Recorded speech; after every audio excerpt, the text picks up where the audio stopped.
ou des fois, il peut y avoir d'autres raisons spirituelles. Parce que les démons, souvent, vivent dans la saleté, ou là, c'est ça. Même quand ton cœur est sale, alors le peut y entrer. Parce qu'ils aiment la saleté. Alléluia. Alléluia.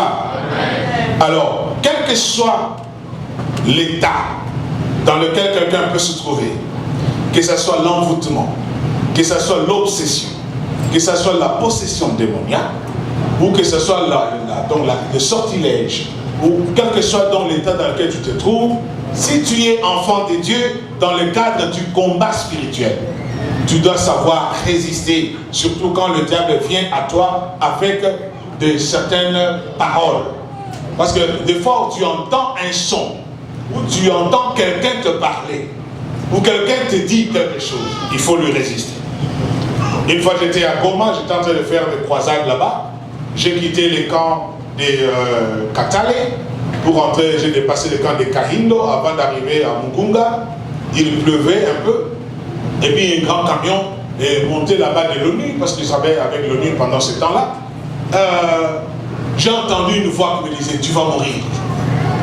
Comme ça là, tu vas mourir. Je vais mourir. Mais je ne vais pas mourir. Je suis vivant par le Fils de Dieu qui est en moi. Qui es-tu? Tu n'as pas le pouvoir de me tuer. Tu ne peux rien me faire.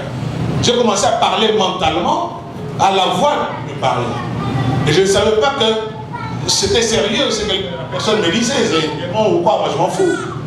Alors quelques temps après, je suis monté sur une petite colline. En descendant comme ça, j'ai eu seulement la présence d'esprit au dernier tour de ma jeep. Donc j'ai quitté la route, j'ai fait les tonneaux, 5 tours, et quand maintenant j'ai tourné pour la dernière fois, quelque chose m'est arrivé, c'est comme si je me suis dit quand j'ai fait un accident, j'ai crié Jésus. La jeep s'est placée sur le 4 roues.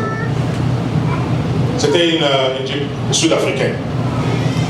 Alors moi je dis tiens, et je me retrouve là dans un fruit. La voiture, donc le pare-brise parti. Tout ce qui était dans la voiture était parti, sauf ma Bible. Cette Bible. Et sauf cette Bible. Je l'ai depuis longtemps. Et puis ça s'appelle Spirit-Filled Bible. Dans une Bible remplie du Saint-Esprit, alors il y a de quoi. Alors, je me suis rendu compte que j'étais dans un pays, j'ai fait un accident. L'esprit m'est revenu. J'ai vu, donc la cabine était devenue un peu comme ça. Alors j'ai donné un coup à la portière qui était bloquée, s'est ouverte, je suis sorti, je me suis retrouvé dans un trou. Et il y a des Rwandais qui restaient, des réfugiés rwandais qui restaient dans le camp là. Alors ils accouraient, ils venaient nombreux parce que quand eux ils te trouvent comme ça, ils pillent tout ce que tu as. Et si tu es encore vivant et que tu es peut-être en coma ou quoi, ils vont t'achever. Comme ça, ils prennent tout. Alors ils venaient en courant et puis ils ont vu quelqu'un sortir. Ils pensaient peut-être que j'allais tomber. Je ne suis pas tombé. J'ai fait sortir mon Motorola. J'ai appelé la base donc, de l'ONU qui était à CPGL là-bas. Alors je les ai appelés, j'ai donné ma localisation, ils sont venus me trouver. Je ne vais pas donner tous les détails. Et pendant ce temps-là, je faisais un séminaire sur le combat spirituel. Et le combat spirituel avait commencé. Même maintenant, avant d'arriver ici, ma fille est tombée malade bizarrement comme ça. La fille a dit, elle a mal à la poitrine, on l'amène là-bas et on dit, elle a attrapé la pneumonie. Depuis quand? Est-ce qu'un ballon peut donner la pneumonie à quelqu'un? Il y a des médecins ici. Allez, je vois des médecins. Ça peut donner comme ça. On donne un coup de ballon au football et puis on dit maintenant qu'il a la pneumonie. Alors, nous sommes allés en emergency room 2 fois. On a fait tous les examens, il n'y a rien. Et la semaine avant de venir ici, il était encore emergency room. Il n'y avait rien. J'ai seulement compris que c'est le combat spirituel.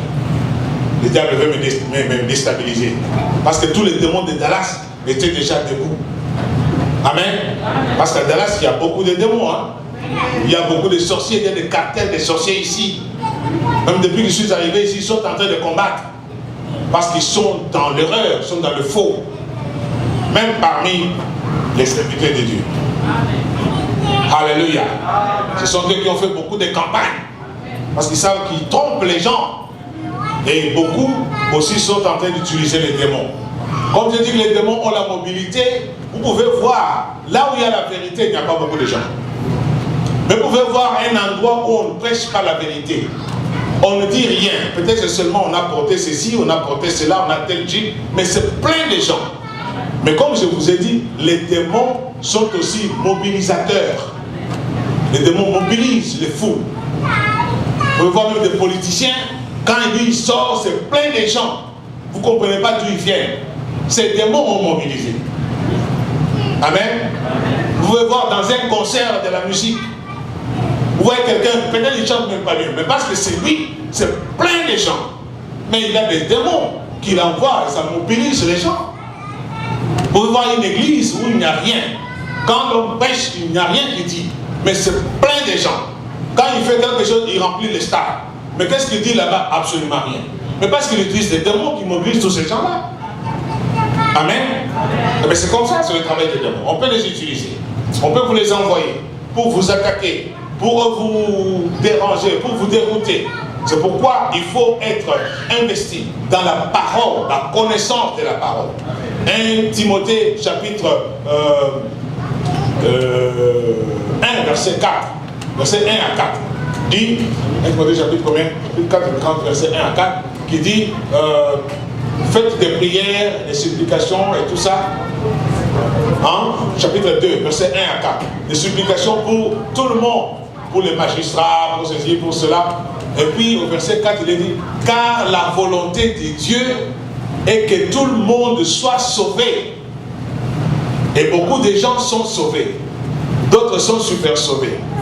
Mais la Bible ajoute, et parviennent à la connaissance de la vérité. Il y a beaucoup de gens qui sont sauvés, mais qui ne connaissent pas la vérité. Amen. Parvenir, ça suppose faire un effort.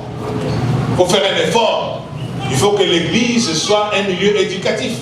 Que les gens viennent pour apprendre. Pas seulement bombarder des prédications, mais enseigner. Les gens doivent connaître la parole.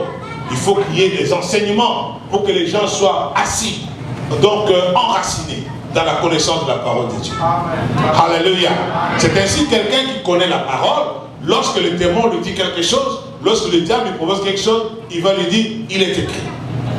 Il est écrit. Il est écrit parce qu'il connaît. S'il ne connaît pas, comment est-ce qu'il va répondre? Comme Ève. Ève ne connaissait pas ce que Dieu avait dit. Et elle a répondu le contraire. Parce qu'elle était ignorante. Et puis elle était naïve. C'est ainsi que nous souffrons tous parce qu'il y avait ignorance quelque part. Et irresponsabilité. Donc c'est très important de comprendre que le combat spirituel existe. Et il existe surtout dans notre tête. Le diable, quand il te parle, il communique à ton intelligence, à ton entendement. Alors, comment est-ce que tu peux juger ça? C'est pourquoi je parle de la logique. Comment tu peux juger ça? Comment tu peux analyser ça? La mesure, c'est la parole de Dieu. Amen. S'il n'y a pas de parole de Dieu, ça devient difficile. Alléluia. Alors, j'aimerais qu'aujourd'hui, lorsqu'on va se mettre debout pour prier, que chacun de nous essaie de voir dans sa vie. Est-ce que tu as vu quand même quelques événements qui dérangent ta vie? Est-ce que tu as vu un changement dans ton comportement ou dans quelque chose? Ou dans ton enfant, même s'il n'est pas ici, ton mari, ta famille, quelqu'un? J'aimerais que tu pries pour ça aujourd'hui. Amen. Si c'est quelque chose qui est en toi, que Dieu lui-même puisse te délivrer de cela. On va prier, on va chanter, et j'aimerais que chacun parle devant Dieu. Avant que je prie pour ceux qui ont besoin de la prière, j'aimerais que chacun parle lui-même. Donc, en fonction de ce qu'il est et de son état. Alléluia. Est-ce que les musiciens sont déjà partis? Ils sont là? Oh, yeah. Est-ce qu'on peut nous chanter une chanson? Parce que aujourd'hui, vous m'avez chanté quelque chose là que j'ai chanté il y a une cinquantaine d'années. Montre Pélil, ça c'est extraordinaire. Mais j'aimerais avoir quand même la chanson d'hier. Là, j'aime cette chanson. Yahweh pour maman ou quelque chose comme ça. Et puis nous allons prier le Seigneur. Alléluia. Demain, je vais donner mon dernier message et j'aurai beaucoup plus de temps pour prier pour les gens. Amen. Amen. Alléluia. Si vous venez à temps, ça va se terminer à temps. Si vous venez à temps, ça va se terminer à temps.